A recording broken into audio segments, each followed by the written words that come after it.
spite of the cold, a white-tailed deer's internal temperature stays at or slightly above 100 degrees Fahrenheit all year. The purpose of the winter coat is to provide insulation against the cold, while the summer coat shields the animal from the sun and helps it stay cool.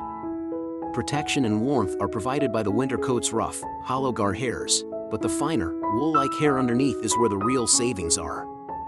Outer guard hairs are shorter in number but larger in diameter and length. In addition to acting as a natural water repellent, they trap air. A minuscule sebaceous gland, responsible for producing sebum, is linked to each hair follicle. The sebum coating aids the hair in its ability to repel moisture. Winter deer yards can be found in abundance in cedar swamps. They act as a vital thermal cover and also shield us from damaging winds. During the colder months, the dark green foliage of conifer trees like cedar, red and white pine, spruce, and hemlock acts as a great thermal blanket. Red oak trees, which keep their brown leaves all winter, can also provide this kind of warmth. To better disperse the radiant heat, a light breeze or thermal current can help move the air around. Areas where deer can hide from predators or take refuge from the elements are essential for their survival during the harsh winter months.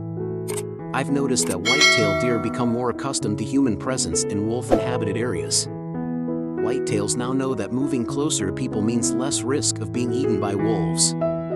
You may find it simpler to navigate snowmobile trails and plowed pathways. During the colder months, a deer's coat turns a dark brown or gray, allowing it to soak up more heat from the sun. So, their coat is well designed in that it not only absorbs heat, but also prevents heat loss and energy expenditure. Because of the deer's coat's superior insulation and water resistance, you may have noticed that snow can accumulate on its back without melting.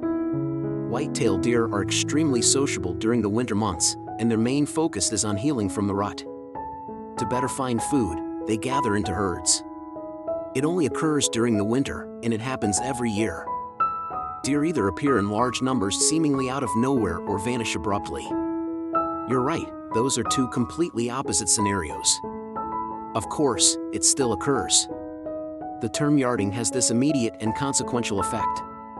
There may be some who are confused by that. At the end of the day, it's the term for a large number of deer in a single location.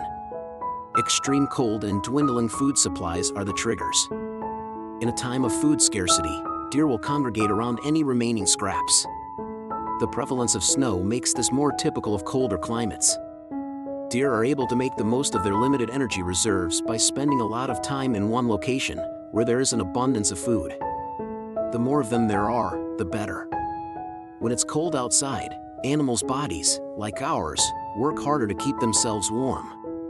In the winter, deer typically seek out more protected areas to rest and feed, such as dense stands of coniferous trees, which keep their needles throughout the season and allow snow to build up, providing some wind resistance and possibly providing cover.